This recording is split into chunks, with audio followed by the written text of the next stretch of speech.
Meu nome é Marcelo, professor de matemática. Trouxe hoje uma questão boa, rápida, desde que a gente utilize os métodos e procedimentos corretos e adequados para resolvê-la. O enunciado diz que no concurso público realizado na cidade de Vitória, 100 candidatos aprovados, haviam homens e mulheres, solteiros e casados, universitários e não universitários. Ou seja, eu tenho aí 3 classes de características chamadas disjuntas: homens e mulheres, solteiros e casados, universitários e não universitários. Um seria o complementar da outra. De todos esses aprovados, sabe-se que 44 não eram universitários, 36 candidatos do sexo feminino foram aprovados, sendo 12 solteiras. Do total de homens não universitários aprovados, metade é solteira, 52 candidatos aprovados eram casados, sendo 28 universitários, e por fim, 20 candidatos aprovados eram homens universitários e solteiros. Pois bem, considerando essas informações aí, a gente tem que descobrir qual que é o número de candidatos aprovados que são do sexo feminino, solteiras e, além do mais, universitárias. Para a gente resolver, a melhor estratégia de abordar esse tipo de problema é o que eu costumo chamar de tabela de dupla entrada. Na verdade, aqui vão ser 3 entradas porque são 3 pares de características disjuntas. É essa tabela que apareceu aqui. Nessa tabela, a gente vai representar nas linhas os grupos de homens. Então, nessa primeira aqui, linha, a gente vai representar o número de homens. E nessa outra linha, a gente vai representar o número de mulheres. Agora, a gente tem 2 características para tratar para cada um desses grupos aí. Aqueles que são solteiros. Então, ó, nas 2 primeiras colunas são solteiros. E nas 2 colunas finais, os casados. E agora, como é que a gente vai representar universitário e não universitário?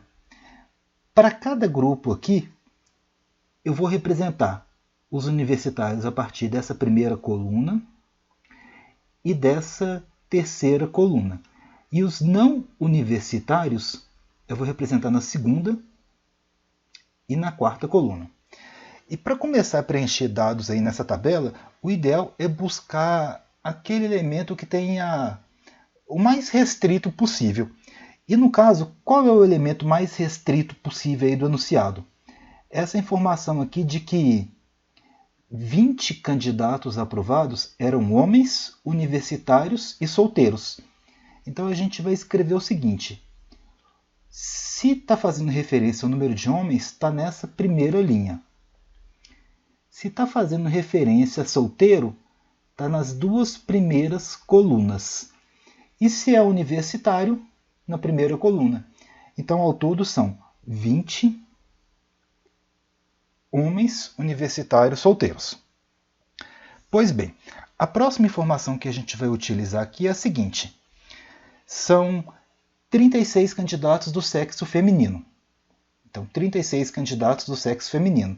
Então, ao longo dessa linha aqui, eu vou ter 36 elementos.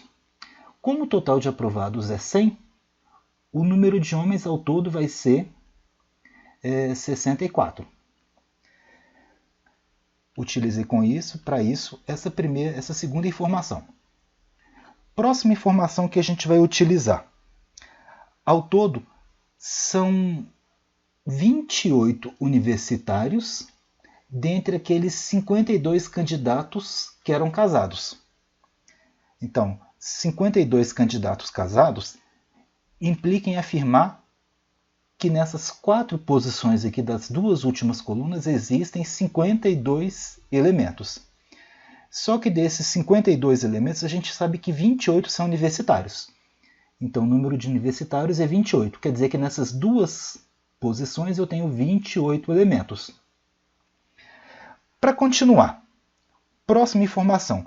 O exercício falou no enunciado que 44 pessoas são universitárias. 44 candidatos não são universitários. Se 44 candidatos não eram universitários, então a gente vai fazer esse cálculo aqui. Ó. São 100 candidatos menos 44 não universitários, a gente descobre que 56 são universitários.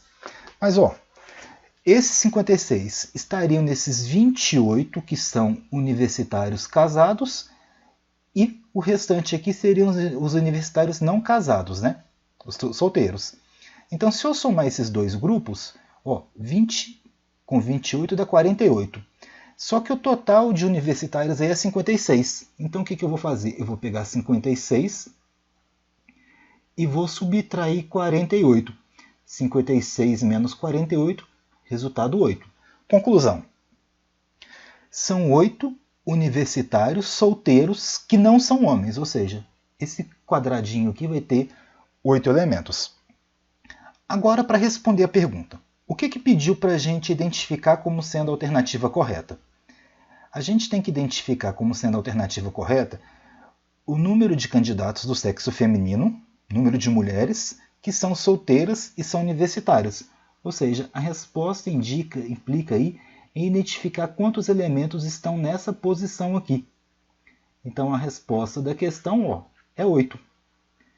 Então com isso a gente chega na resposta do exercício, no gabarito da questão, que é a alternativa C. Então, ao todo, são 8 mulheres universitárias e solteiras. Então, essa foi a questão. A quantidade de dados é grande, os dados não foram colocados numa ordem, não foram organizados. Então, a ideia aí é tentar construir uma tabela para facilitar a associação de cada um desses elementos indicados no enunciado ao significado deles. Resposta da questão 8. A gente fica por aqui e até o próximo exercício.